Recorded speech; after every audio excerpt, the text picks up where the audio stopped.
السلام عليكم ورحمة الله وبركاته. متتبعينا الكرام، مرحبا بكم في قناة مطبخ أم سلمى. وصفتنا اليوم إن شاء الله غادي تكون الدجاج البلدي بطريقة جد بسيطة وتيجي لذيذ جدا. نتمنى إن شاء الله تجربوه وينال إعجابكم، وما تنساوش تشتركوا في القناة وتضغطوا على الجرس باش يوصلكم ديما جديد وصفاتي وفرجة ممتعة للجميع إن شاء الله. السلام عليكم المتتبعاتين، تمنيخ ان شاء الله اتاف مرة قاش نتمليح ان شاء الله نهارا هذاك نيتي تقدمخ يا زيدا بلدي سرباقوق سجن الطريقة عادية ويتاسديشنا ويسهر. تمنيخ ان شاء الله اتجربنت اكني انت يعجب وتتونشا اكيد تشارك انت القناة اتعمد ندخل جارس باش نبدا غاش نديدي تاوض من تقيخ زي الجديد نشهيواتينو وتشكاخ كني مرة وطحابخ زيشنت مرة زيتني كذي يدوث في نزي جديد وتيني كذي تقديمين. انا عذونت ان شاء الله غال المقادير اتسيور 5 وتستعرف من بعد اتسيور خص مازيخت ايوا عافاكت. شكرا.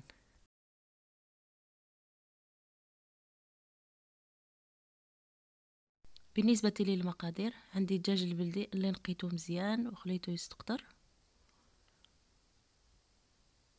3 ديال البصلات اللي شلطتهم، شوية ديال البرقوق، شوية ديال القزبر والمعدنوس، وشوية ديال الزيتون الأخضر اللي بلا عظام، شوية ديال الإبزار، شوية ديال الخرقوم، السكينجبير، وشوية ديال الكيمون والملحة. غادي نحتاجو زيت الزيتون وشوية ديال زيت المائدة. المقادير نحتاج يا زيدا بلدي وني نقيخ مليح جيخ ديودوم راثا نتبصرين شلض خفنت قسخنت تيزيرارين تيزدادين شوية نقصبة در معدنوس، شوية رباقوق، شوية الزيتون در مرح، شوية الكيمون، الإبزار، الخرقوم، السكينجبير، شوية الزيتون، شوية زيت عادي.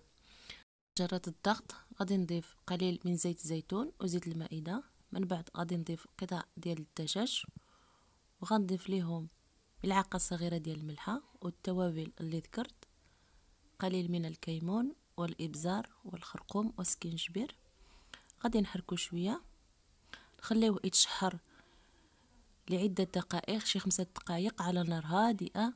من بعد نضيف له البصل والقزبر والمعدنوس نخليه مرة ثانية يتشحر شوية. من بعد غادي نضيف له الماء الكافي اللي غادي يطيب فيه الدجاج، الماء خصو يكون غليان، وغادي نسد عليه الكوكوت نخليه يطيب. واحد درس ديال الثومه اللي نسيتو ما ذكرتوش في المقادير غادي نضيفو فوقاش غادي نضيف البصل، غادي نضيف داك الدرس ديال الثومه.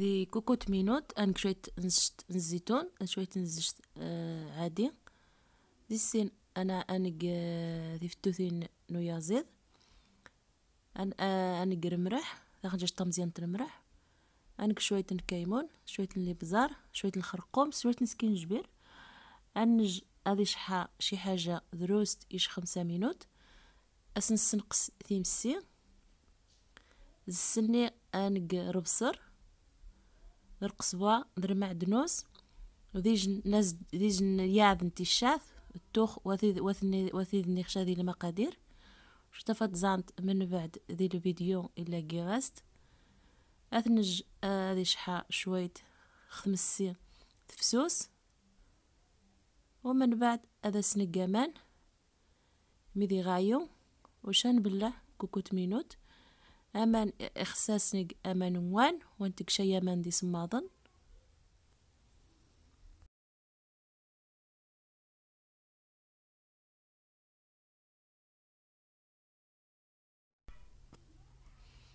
من بعد ما خليته تشحر لعدة دقائق غادي نضيف ديك البصلة ودرس ديال الثومه اللي نسيتو ما ذكرتوش في المقادير، وغادي نضيف داك القزبر والمعدنوس غادي نخليه يتشحر شي شويه على نار مهيله.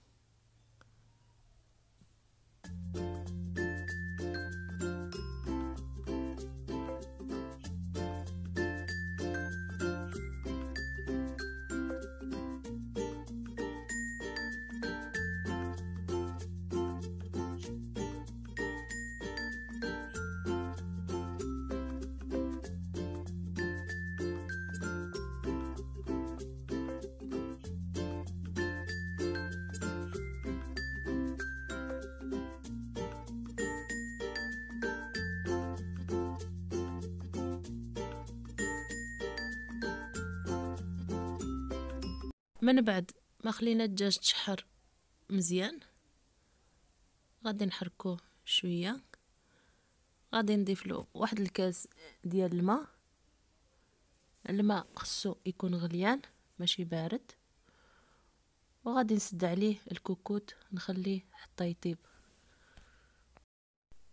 من بعد ومي نجا يزيد يعارق مليح نشجي خشنا 4 ساعات باش نقص غاسدي تمسي جي غاسدي مسي دروست.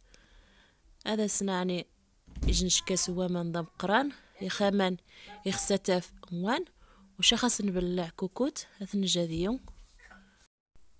غنغسلو البرقوق، غنديرو في الطنجره، غنضيف له نص كاس ديال الماء، غادي نديرو يغلى. من بعد ما غادي يغلى غادي نضيف له معلقه صغيره ديال الزبده وملعقه صغيره ديال السكر ونص ملعقه ديال القرفه، وغادي نضيف له قليل من المرق ديال الدجاج وغادي نخليه حتى يتعسل مزيان. الدجاج من بعد ما بقالو 5 دقائق نطفي عليه، غادي نضيف له الزيتون الاخضر، وها هو الدجاج ديالنا واجد. بالنسبه للباقوق الساعه ضغط من بعد كيخت كي ماميطا كي غاس اجي نشكاس ومان الجخ حتى ديو يعني اذن وماني اساني خيش نغنجاش طا مزيان الزبده ديش تغنجاش طا مزيان السكر ازين تغنجاش من القرفه. من بعد اسكريج شويه نرماق زيد نرماق ويازيد وشات الجخ حتى هذا يعسل يازيد وميوا كيغاز الزيتوني. انا مساقانت ان شاء الله ذي تقديم النهائي. تمني ان شاء الله تجاربوا الطريقه يا وخا زعما بسيطه يتسديشنا نشين الصراحه ذي يعرف شمارات يازيد نتقاس الطاس نرماق نجا يسطس رماق وما شاوني الطريقه يا رماق النص يتسد يقوى ودي تشا الطاس نرماق تجا الطاس نرماق ما تفنتك خاص تريد.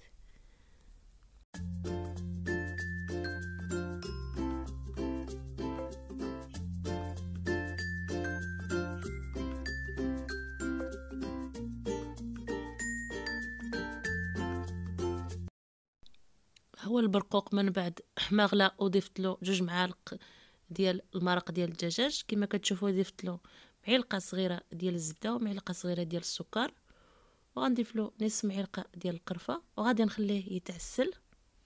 غادي نتلاقاو ان شاء الله في الطبق النهائي. نتمنى ان شاء الله هذا الطبق تجربوه واخا كتشوفوه بسيط جدا ولكن تيجي لذيذ جدا. المرقه ديالو كتجي عاقده.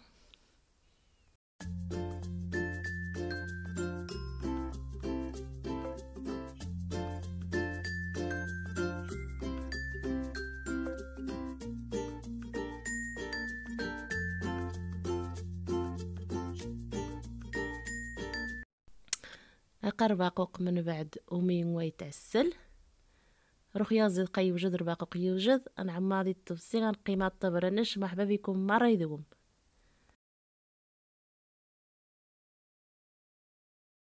هذا هو الشكل النهائي للطبق ديالنا اللي قدمناه هذا النهار الدجاج البلدي بالبرقوق اللي تيجي لذيذ جدا والمرقه ديالو عاقده. نتمنى ان شاء الله تجربوه وينال اعجابكم وما تنساوش طبعا تشتركوا في القناة وتضغطوا على الجرس باش يوصلكم ديما جديد وصفاتي. وكنشكركم بزاف غنتلاقاو ان شاء الله في الوصفة القادمة. كما كتشوفوا انا قدمته عادي قدمته مع شلاضة عادية وقدمته مع الخبز الدار.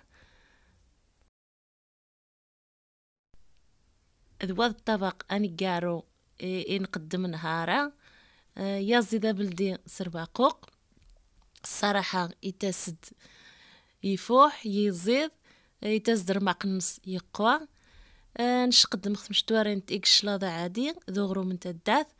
تمني ان شاء الله تجربنت اكني انت يعجب وتتونتشا اتشارك انت كي ديال القناه اتضغط ندخل الجرس باش نبدا غاش انت تاوض من تكخ جديد وتمني هذا يتسجعنت باش القناتينو اتمغى تستمر غازات ان شاء الله وتشكاخ كني نتمارة وطحاب خزاي كنت مارة كلشي يتشن وعافا كنت وبارك الله فيكم لكني نتجخ انا مساقانتي ان شاء الله ذي شهوة يغادي ياسن. شكرا.